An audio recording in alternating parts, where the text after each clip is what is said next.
Yep. All right. We'll be seeing you. Hey all, Science here. Sorry, you caught me on the phone with my new organization I'm starting. Always been a goal of mine. I have just been elected the president of the Water Bottle Appreciation and Protection Club.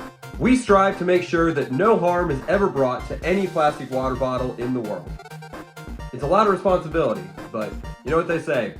If you love your job, you never work a day in your life. But I don't do it just for my passion for water bottles. I do it also for the passion of what's inside of them. Water, the good old oxygen and hydrogen, the thing that all organisms need to survive. Well, that and procrastination. So, water. 2 hydrogen and 1 oxygen. It's such a simple molecule, but it's responsible for all life on Earth. Its unique properties, like being a universal solvent, allows it to dissolve and transport nutrients, minerals, and oxygen throughout the body, making it crucial for cellular function.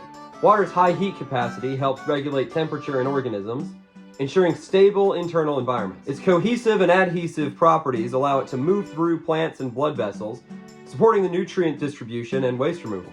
Water's ability to exist in 3 states of solid, liquid, and gas enables it to play a role in various nature cycles, sustaining ecosystems and life processes.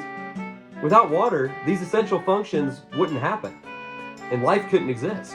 Now that's all well and good, but those properties are not what I'm interested in. See, unlike all other liquids that get more dense when they freeze, water expands. All the scientific articles and textbooks seem to agree that that's how water works, but I'm not buying it until I see it for myself. Because as president of the Water Bottle Appreciation and Protection Club, it's my responsibility to lay these harmful rumors to rest. So today, I'm going to be doing an experiment. So here's the plan. I'm going to put a water bottle in the freezer and wait for it to freeze and see whether water expands and breaks the bottle. No, don't worry. When are scientists ever right? What do I think is going to happen? Well, obviously, if a full bottle of water is frozen, then the freezing process will have no effect on the volume of the water. That's ridiculous. Why does water have to be all special and expand when all the other liquids are happy just condensing together? You're not special, water. Let's say something does happen. Let's say that if you freeze a full bottle of water, the freezing process causes the water to expand. Then it would just break the bottle. I would be proving all of the scientists right. And what do they know? They spent all their time trying to get doctorate degrees. Meanwhile, I've been drinking water my whole life. I think I know more about water than some scientists do. So here's what you're gonna need. A water bottle, preferably plastic, just in case it breaks. Or if you just like danger and bleeding, then you can use glass. Go right ahead, no one's stopping you. You're also gonna need some water, enough to fill up the bottle. You also need a thermometer and a way to freeze the water. I'll be using a freezer, but I wanted to leave the option open to all of the liquid nitrogen fans out there. I know they exist. All right, now after one quick trip to the store to buy a singular water bottle and nothing else, and then leaving, it's time to start our experiment. First things first, we need to fill the water bottle up. Now, I'm not talking about where those stingy stores put it, where they leave a little bit of air at the top. Stop hogging all the water, Walmart! You need to fill the water bottle up all the way to the top where the lid is. Now you need to measure the temperature of the water and write it down in your lab notebook.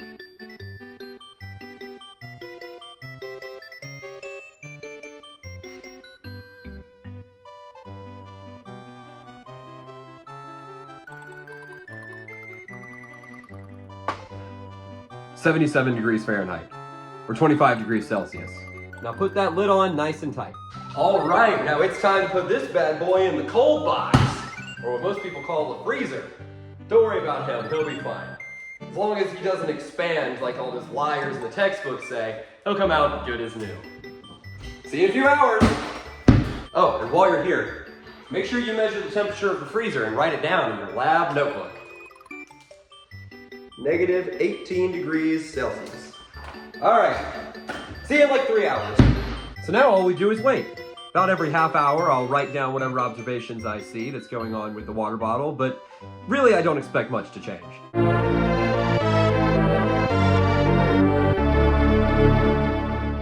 All right, it's been a couple hours. I've been checking on it every half hour, and I think it should be close to done. So let's see if the...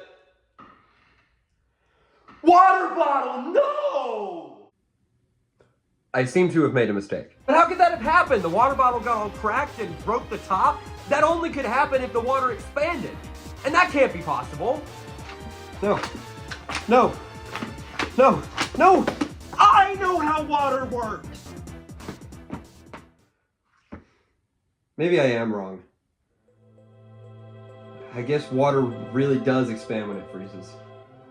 That's what the data says. Maybe that's why my pipes keep breaking in winter. It says here that when water freezes, it forms crystalline structures that make it into a solid that take up more volume than it does as a liquid. And that's why it expands. So I was wrong. But even though I was wrong, I did learn something. And sure, maybe there were some possible errors in the experiment. Like maybe I should have taped the cap on to make sure all the water was contained the whole time, or maybe me opening the freezer to check on the water bottle every half an hour interrupted the freezing process.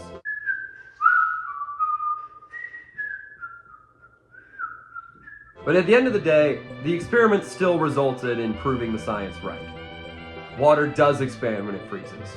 So that's scientist 1 and me 0. Hey, don't get a big head, scientist. I'm calling home field advantage on that one. Well, I'm happy I learned something new about water, but I have a feeling the club may not be too happy as to what I've done with the water bottles.